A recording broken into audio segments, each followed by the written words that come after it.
Well, after that last announcement, again, I feel like I'm supposed to wait for you to say, "Ah!" Yeah. Oh, here comes the count. You don't start at 10. You're supposed to. All right, very good. Please, for the pledge, please. All right, we're. I pledge allegiance to the flag of the United States of America and to the republic for which it stands, one nation, under God, indivisible, with liberty and justice for all. All right, everybody, welcome. Kathy, can you do a roll call for us, please? Present. Here. Here. Here. Here. Here. Here. All right. Mitzi's here to open us up.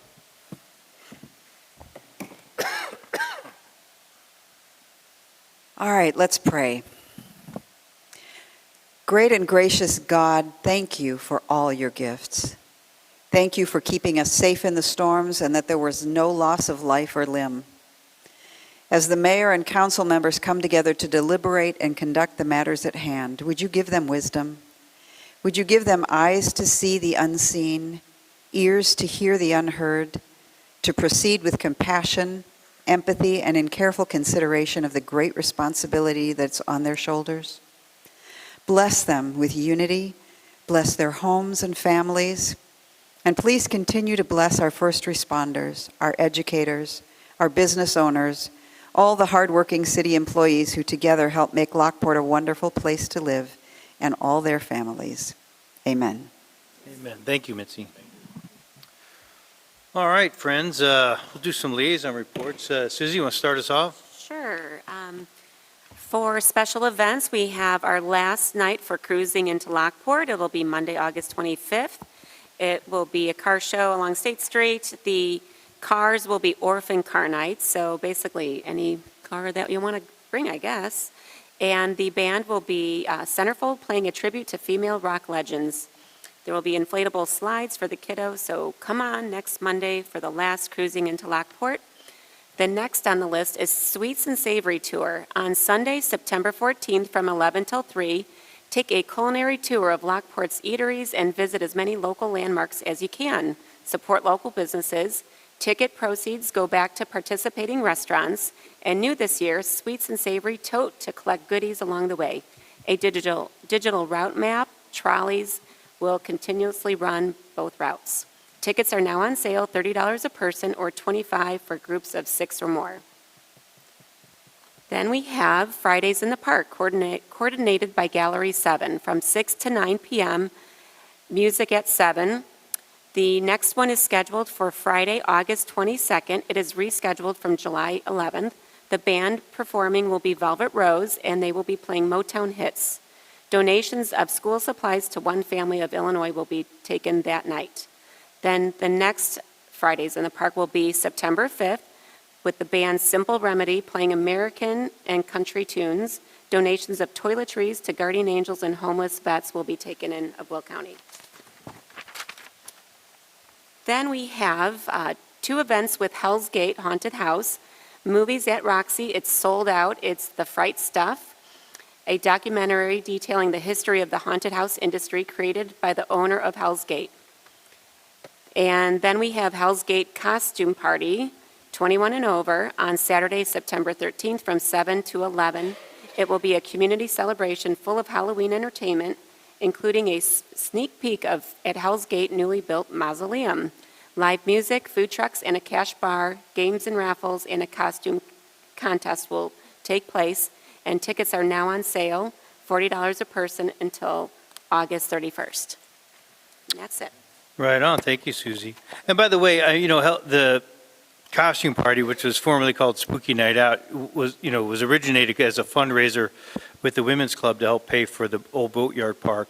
But once they met their goal, they kind of stepped aside. But Hell's Gate is going to continue with the costume party, but they're also going to continue with it as a fundraiser for local Lockport organizations. So I just want to make sure everybody knew that. It's still a fundraiser, but Hell's Gate's doing it now, so. Thank you. All right, you got anything, Pat? Yeah, I got two things. One, Jonathan's not here tonight, so I'll read his report. The Lockport Police Department is hiring.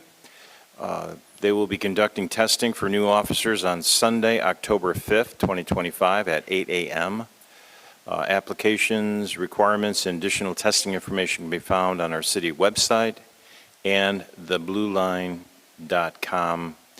website. So the other thing on the finance side of things, we're getting prepared to look at this year's prep work for next year's budget. Lisa has distributed all the budgetary information to each of the departments, and are all diligently working on how to spend Lockport's gifted money to a very good cause, to spend it frugally. So we appreciate the effort that goes into that. Later on in the year, all the departments will get together and we'll go through each of the budget items and then make sure that it's good to go, and then we'll come back to you later in the year and approve it for next year. We have a new hire out at the Public Works Department, Dominic Navarro. He's a mechanic. He's a replacement employee, so it's good to see some things going on out there. And today's equipment, I mean, anybody's seen the work that people have done with the course of the trees and everything else. There's a lot of hardware that needs to be kept in tip-top shape, so it's good to be able to hire skilled mechanics to keep everything on the road and keep it going, running safely. That's all I got. Thanks, Pat, appreciate it. Jared, got anything? Yeah, first of all, I'd like to congratulate Public Works on their wonderful response this past weekend after the storms. I texted Brian right after the Saturday 5 o'clock storm. I did think I texted, Lockport hit hard, be prepared for branch pickup. 15 minutes later, he responded, thank you very much, I told Joe. And then 15 minutes after that, he responded, we have crews out now. So that's how quick we were out and working on the trees. Well done. I would like Brian to talk a little bit maybe about the rest of the cleanup or what's going on. Yeah, so we started on Saturday night, came in and basically just to open up all the roads, any trees that were fallen, and get sidewalks and stuff open. Then on Sunday and Monday, we started with the hangars, getting those done. And then following Monday, we started with a crew, been working basically 10-hour shifts to basically try to get around and do all the rest of the cleanup. So it'll probably be another, until next Friday, before we'll get through. We're about a third through the city right now, but we should be able to get to it hopefully by the end of next Friday. We'll get through everyone and everyone will have it. So if not after that time, if you still had a branch or two that we for some reason did not see or miss, you know, you can always give us a call on that. But by next Friday, we'll have it. We should have the city covered. Great, thank you. And I like how Brian said, please call them. I kind of want to remind our residents, when we have issues like this big storm with the trees, with flooding, a lot of times it's just better to go make your call directly to the Public Works Department. They're the ones who are going to be taking care of it. Yeah, it's nice that you reach out to all the people. So I would kind of recommend going directly to Public Works, and then if you have an issue with Public Works, then maybe after the fact, reach out and say, hey, things aren't going the way I want. But just remember in the future, please reach out first. Also, Chicago Public Works, this last 3 days, Chicago hosted the National Public Works Convention. It's called the APWA PWX.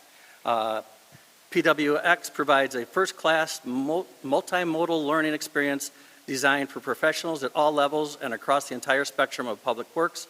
Come prepared to see, hear, touch, and discuss in a variety of traditional and interactive sessions, seminars, workshops, and networking opportunities. I do like to say I was down there Monday, and Lockport was well represented. Brian wasn't able to make it, but I did see maybe 4 or 5 Lockport representatives down at the Public Works Show, which I'm very proud of. Next, Briggs Street Lift Station is finally complete. It's been up and running for about a month. There's just a few punch list items that they are finishing, but technically it is up and running. The contractor who finished it off for us, Aries Construction, or Aries Inc. is what they go by. I've talked to them about 3 weeks ago, and he was mentioning that they were so proud of it, they would be interested in giving tours if anybody was really interested in how it works. It's kind of over my level of education, but they are offering that up, and they will gladly show it.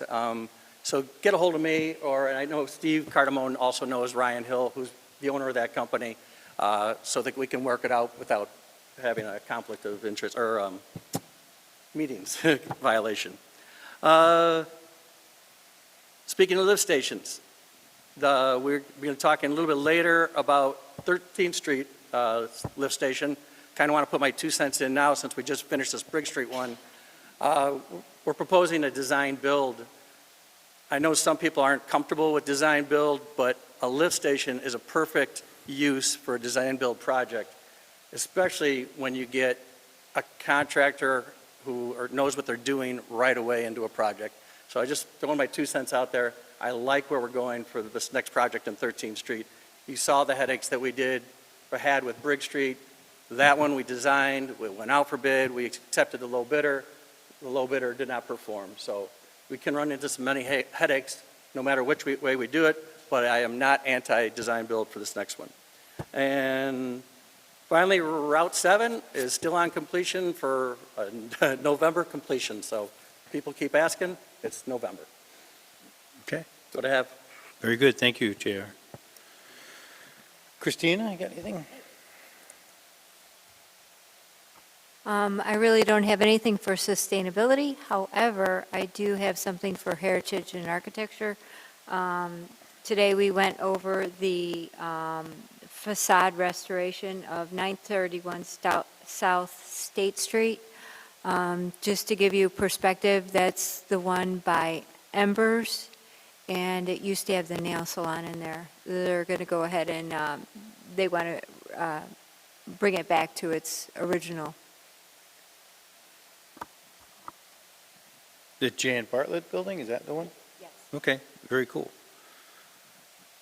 Darren, Joanne, anybody? Okay. Just wanted to just mention this past week to the residents.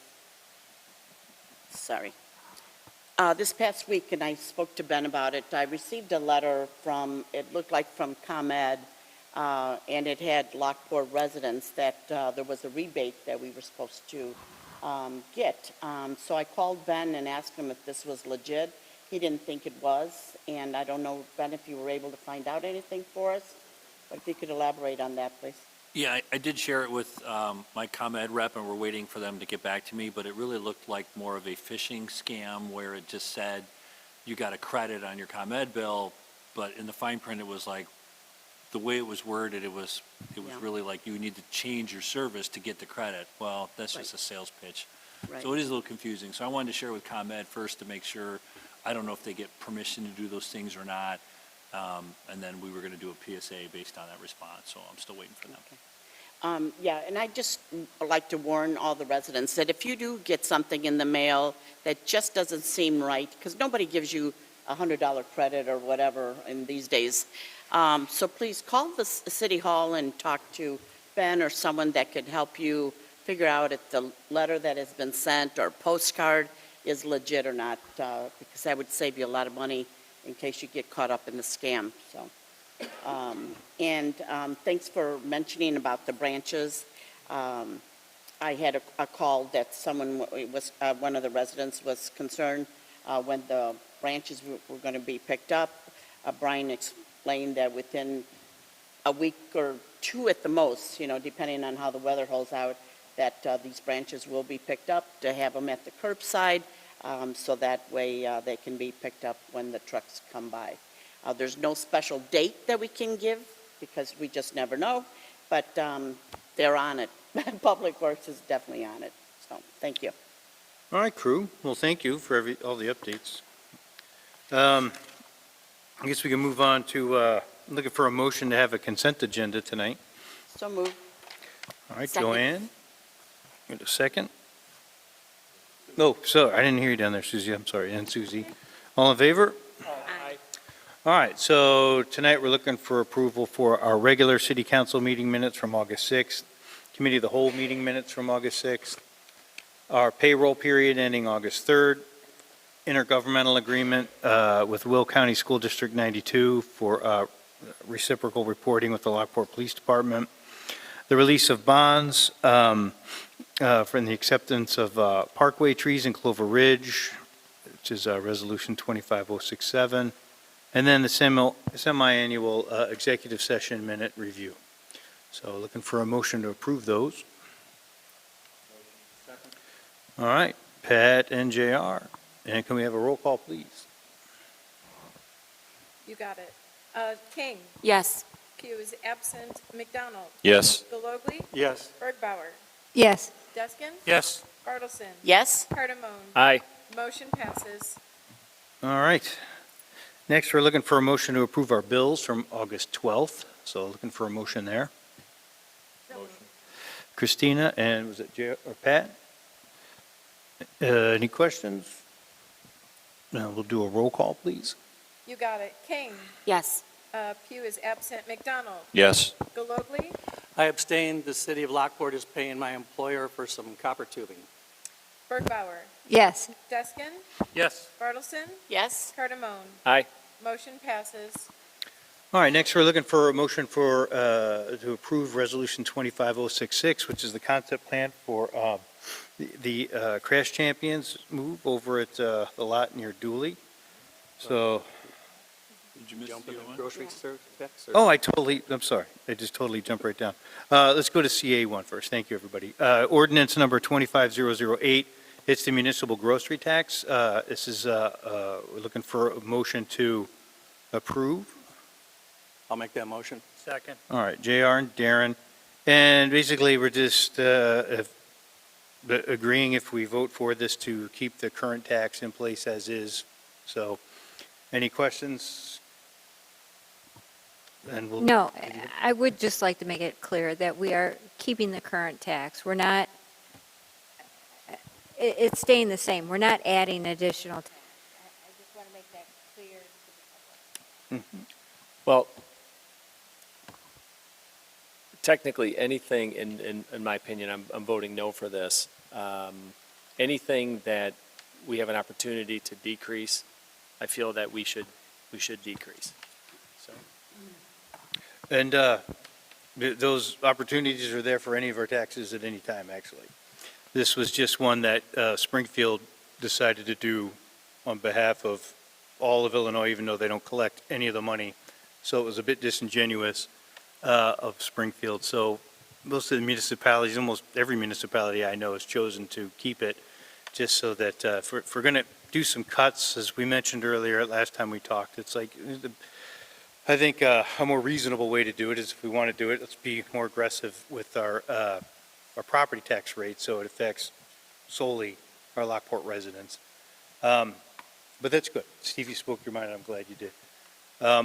Anything else? Okay, then let's do a roll call. You got it. King, Yes. Pugh is absent. McDonald, Yes. Galogly, Yes. Bergbauer, Yes. Deskin, Yes. Bartleson, Yes? Cardamone. nay. Motion passes. All right, next is Resolution 25066. So we're looking for approval for the Crash Champions Auto Body Repair and for Lockport Crossings. So I'll make that motion. JR, Second. seconded by Pat, was that? Okay. And then, all right, was there any updates? Did we have anything? Yeah, so they did provide us with some additional imagery that was requested by Alderman Pugh, so I can certainly send it out to him, but I will just show you on the screen, and it's in your packet as well. This is the site plan, just as a reminder of what it looks like. And this was the images that were shown at the last meeting. That is the east facade in the left-hand side, the southeast corner in the upper right, and the south facade on the lower right. And then these are the new ones. It was requested to have a bird's eye image of the site. 9th Street would be on your left, where you see kind of a semi starting to peek around the corner. And then to the east is Highland Avenue beyond those trees there. This is from Lori and Highland Drive, that intersection. Highland Drive is what runs along the north side of the entire site. We would be working with the applicant on some additional landscape components there. The fence is really what's drawing your attention on that one. We'll continue to work with them on the landscape, and there is about a 8 or 9 foot grade change that occurs from Highland up to the site, and then the retention pond is behind that rise. And just a reminder of what the motion was and how the resolution was captured, or the ordinance. All right. Anybody else have any further questions or comments on it? But I do appreciate the time that you took on taking care of that.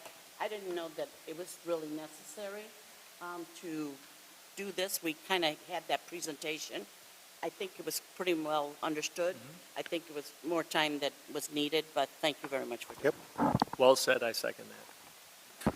All right, friends. Then we'll do a roll call. Yes. Pugh is absent. McDonald. Yes. Galogly. Yes. Bergbauer. Yes. Deskin. No. Bartleson. Yes? Cardamone. Aye. Motion passes. All right.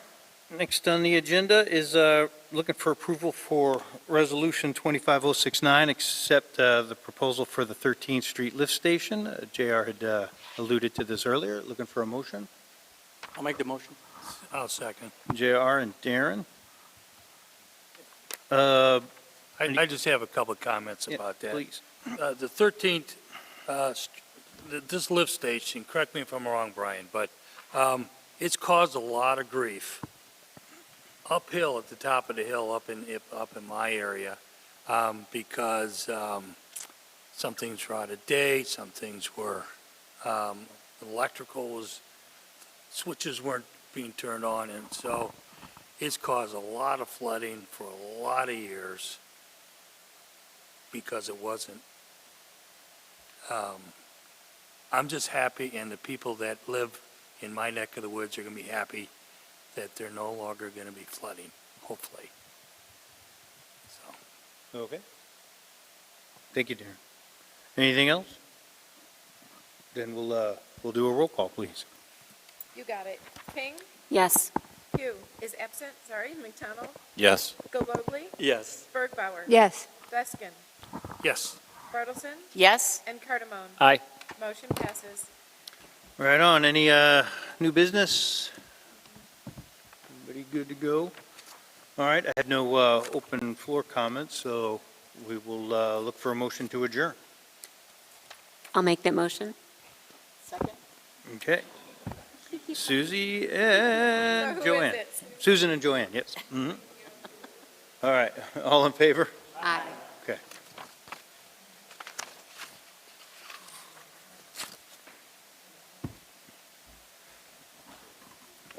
All right, Kathy, at your convenience.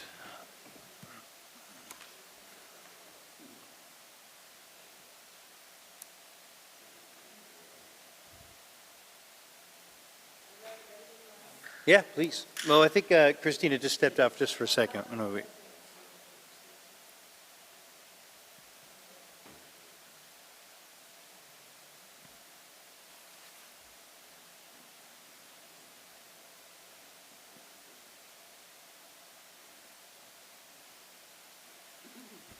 While we're waiting, Darren forgot to mention to remind people to clear out their grates on the streets during the flooding. Darren was out there saving division himself. I was the other out day. there with a rake. Getting the leaves up? It was But, mostly grass clippings. Yeah. That was the first layer, and then there was leaves on top of that. And then everybody decided to put all their tree branches in the street. Those floated down. Oh, my. Cleaning out the drains. So I was really out helps, there, really does. Division Street, I cleaned up Division Street. I cleaned off about 3 streets. Well, thank you very much. No, I had my muck boots on and a raincoat on. That's good, thank you. Oh, and the person who splashed me, and your license plate came off the front end of your car, you can pick it up at the police station. Yeah. That's true.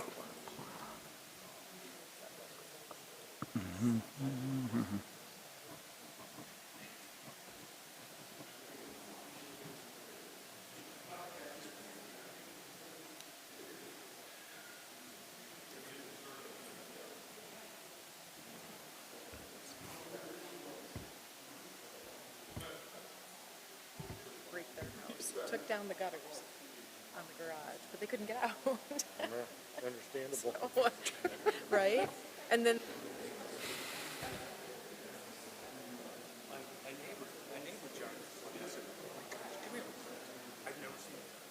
Yeah. Yeah. Yeah. Yeah, it came down fast, very fast. All right, we can do a roll call now.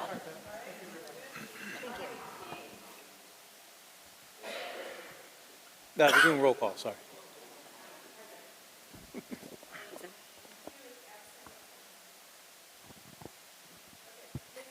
Here. Here. Here. Duskin, Here. Bartleson, Here? Cardamone. Here. We have a quorum. All right, so first on the agenda, CA1, ordinance 25009. Yes, What do thank you, what do Mayor. got, Ben? It's actually going to be two ordinances, 25009 and 25010. One allows the already stated enterprise zone to be amended, and the other one actually amends the zoning area included. It's just a little bit of a housekeeping. The enterprise zone has been involved probably since 2014. We've amended it a couple times in the past. Any current member of the enterprise zone can request an expansion of the zone. Partners are Joliet, Lockport, Rockdale, Romaville, and Will County. The last one we amended was back in December of 2024 for the new Joliet casino area. This one is right off of I-55 near there in Joliet, and they've requested some additional frontage to be in the enterprise zone for their developer to take advantage of. We reviewed it at the enterprise zone committee meeting, and everybody's for it. We just have to individually approve these at our own boards to sync the documents to be amended. So we're just seeking approval of ordinance number 25009 and 25010. There is a map of the area in your packet. If you have any questions, I can try to answer them. Yeah, we good? Anybody have questions about it? It's, all right. Okay. All right, very good. We can do consent then. Thank you. All right, PD1, what do we got? Go to Chief.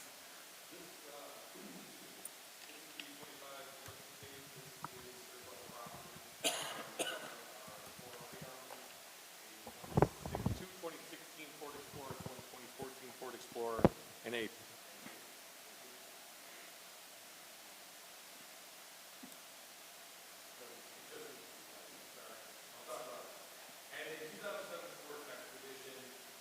for surplus. All are at end of life with some mechanical and other issues. Typical once a year, we will surplus certain vehicles as they become towards the end of life. All right, sounds good. Any questions, thoughts, concerns?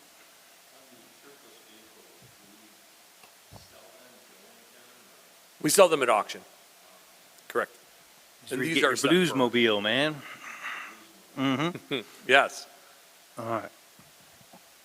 If no concerns, we do consent? All right. And then PD2. What else you got, John? So this would be ordinance number 25-011. This is the low-speed electric scooter ordinance. Mike and I will probably talk a little bit about this both. I've included this sheet for everyone, just so it has some better idea.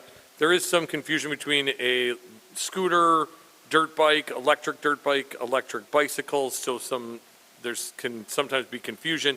What we're discussing is what would be this red electric scooter here at the bottom.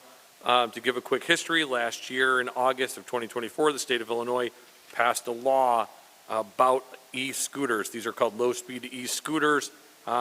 They must, there's some parameters to them. must be under 100 pounds, must go 10 miles an hour or less, and must be operated by somebody that is 18 years old or older. They cannot operate on state or local roads that are 35 miles an hour or have a higher speed limit. What we're seeing around, and I'm sure many people in the room are seeing, are young teenagers, if not younger, riding these electric scooters fairly recklessly throughout town. Mike has put together an ordinance that would allow adults, 18 or older, to ride these scooters legally in Lockport, and would give us the opportunity to stop and, if need be, write a local ordinance citation to a individual who isn't allowed to ride them. Are there any? Yes, yes. Are they allowed to actually go on the street with one of these scooters? If they're 18 years or older, and Uh-huh. it's a road with a speed limit less than 35, yes, they would be allowed to. Okay. I can just see some issues coming up with something like this, and Yeah, they're it's required to really have, kind of oh, I'm sorry. dangerous. To me, it seems a little dangerous. Yeah, so they're required to have a headlight and either a rear taillight or reflective light, basically much like a bicycle would. They're allowed on the roadway the same way a bicycle is allowed in Illinois. Yeah. I wish they would be on the sidewalks, to tell you the truth. Yeah, I understand. yeah. So help me understand then. So, you can ride a bicycle, you could be under the age of 18, obviously, even if it's electric. The scooter itself, though, the concern about it being under 16 is what? It's the way that Illinois, Well, I'm saying like bicycles, you can be under 16, yes. but we have an 18 and older for this, so. It seems to be the reason that was written is because some municipalities like Chicago rent them, and because of the rental of the scooters, 18 became the age range for that, but they don't define that as to why it was done in any of the laws. I'm going to pass it to Mike. So then and remind me, John, I know we talked a little bit about this. So the state law came about that if we're going to allow these scooters, we have to make a local ordinance that allows them. Correct, that's correct. Okay. And so I don't know that we have a problem of like rental scooters that we need to be 18 above. I do see a lot of kids that are under 18 riding them. Are you proposing the way this is written that you'd have to be 18 or older to ride them in Lockport? Correct, because the Illinois law is written at 18 and we can't lower that. So nobody in state of Illinois, even if we make a local ordinance, can be under 18? Correct, we can't make it less restrictive, we have to maintain at least 18. We have no choice, the best we would be able to do is 18. The state of Illinois doesn't require any licensing either, it's just the age of 18. All right, Good, Mr. Mayor? so then why are we passing this? If you're saying that they have I thought they had a more restrictive law and we were allowing it. So the state of Illinois, what they did is they made it legal for people 18 of age or older to operate on unincorporated areas. Okay. But specifically, it was an odd, because the state can preempt us, they can tell us what we can and can't do in certain areas, even though we're home rule. And what they did is they said that if you're unincorporated, you can operate an electric low-speed scooter if you're 18 or above. Everywhere else that's incorporated, it's illegal unless the municipality passes an ordinance to allow it, but it can't, as John said, be less restrictive than this. And it's set forth these guidelines. Over 18, it's got to be under 100 pounds, it's got to be something you could stand on, not sit on, it has to be 10 miles an hour or less and operated by someone 18 or older. So the only thing we could do is if we do nothing, then they're illegal for everybody on our streets, on our paths. They're already illegal, as John mentioned on his handout here, on sidewalks. But if we do nothing, they're illegal for everybody. The best we can do would be to pass an ordinance, allow it for those over the age of 18, as long as they follow those guidelines. I did put something in our ordinance, because a lot of municipalities are starting, and Brian can talk about this too if requested, where they have delineated bike lanes or scooter lanes and things like that. I did put a provision in there that if we did construct a delineated scooter lane next to a street that had 35 miles an hour or greater speed limit, that would be acceptable, just to kind of future-proof that ordinance. I don't think that flies in the face of the restrictions the state's talking about, but if we do nothing, it's illegal for everybody. If we pass this, we can only pass it with those guidelines. All right. I didn't realize it was 18. It's kind of like the age for driving, right? It's like, if we want to have, we should allow 13-year-olds to drive in town, we can't, right? Is it Right. okay? I understand. Right. Okay, yeah, please, Pat.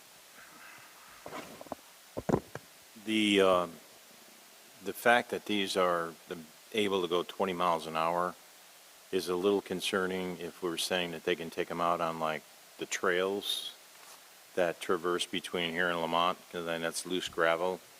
That's somewhat problematic, I think. Well, this doesn't affect e-bikes, because what John put on his flyer on the first page are e-bikes.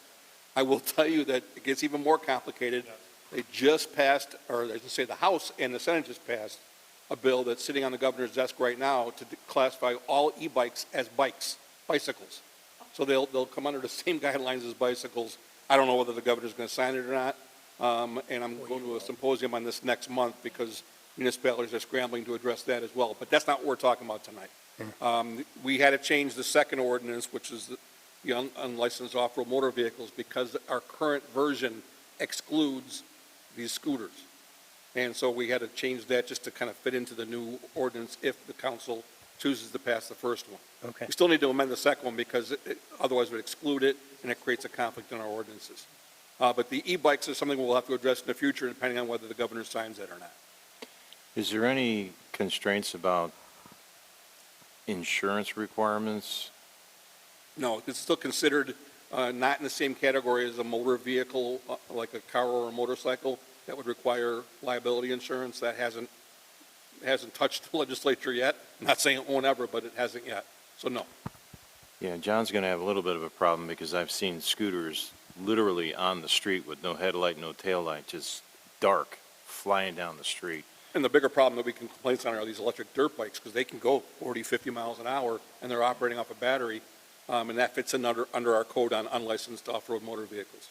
And the purpose for this, and it was Alderman Bergbauer who had reached out to me, is because there's so much confusion between like this electric dirt bike here in the corner and some of the e-bikes, because they look very similar, but the electric dirt bike doesn't have pedals. And so that would fall under one ordinance. The other one falls under, as Mike said, bicycles in general. They become very confusing, and we're trying to keep up as every other municipality is too. And you're right, we are dealing with them on a daily basis. Is there any concern for people having, class 3 or 2 bikes riding on the sidewalk? I mean, is there anything that goes along with that, saying when you hit those kind of speeds, you really need to be on the street?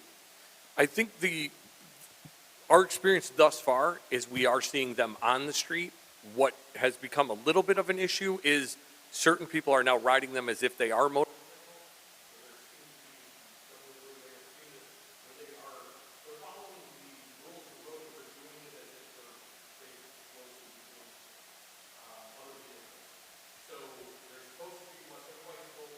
Right, as you would ride a normal bicycle. So we are interacting with a lot of people and trying to explain what the rules of the road are and how to properly handle these. Okay. Yeah. And the schools are now in session, so that's another education. Well, and that's a great way of doing it, John, because, look, the nature of government is that we're reactionary, right? It's like stuff comes up, new technologies happen, we have to see how they play out, and then, problems arise, and then we step in. So by nature, we're reactionary. But I think perhaps talking to our school officers to maybe do some sort of outreach with students to let them understand what is what. Because if I were a kid and I had an e-dirt bike, I'd probably think it's just, hey, it's like an electric bike, and I would have never thought that the scooter is like 18 or over, So I think maybe coming up with some ideas or plans on how to have our school liaison officers talk about these things at schools would be helpful. Absolutely. Between our school resource officers and our community outreach officers, that is absolutely the first priority. Okay. For enforcement. Many people just don't know they're illegal. Sure. Okay. I'm for this. It's been the number one question in the last 4 or 5 months. If anybody's going to ask me a question, so what are you going to do about these electric scooters? And, well, the electric dirt bikes seem to be worse than the electric scooters. But, I live at a 4-way stop. And STOP in my neighborhood means optional. And I have seen so many, it's not kids, it's adults too, that come within a whisker of being hit by a car, who's also says, oh, a red octagonal sign means optional. You know, somebody's gonna, I hate when people say, it's not if, but when, but somebody's gonna get hurt, and it's all, of course, it's gonna be our fault, because we didn't do anything about it, and it's gonna be the police chief's fault, because he should have known better. It isn't educating the kids. It's their foolish parents that buy them these things. And, you know, so I also reached out to the chief last week. I said, am I supposed to be for this or against it? He says, you're supposed to be for it, and I said, okay. Someone, a representative from the police department or somewhere, can maybe address like a PTA, because the parents are usually at those meetings. That might be another way to get the message across and educate the parents, because they're the ones that are buying them for their kids. Now, they need to know the safety rules, you know, so that their children don't get hurt. Because that's my Absolutely. biggest concern in something like that on a main street, is car coming too close or something, you know, something to that effect, you know. So Great. just safety has definitely got to be on our radar here. I like the way the ordinance was written. I do have a question, though, is why didn't we put helmets in there?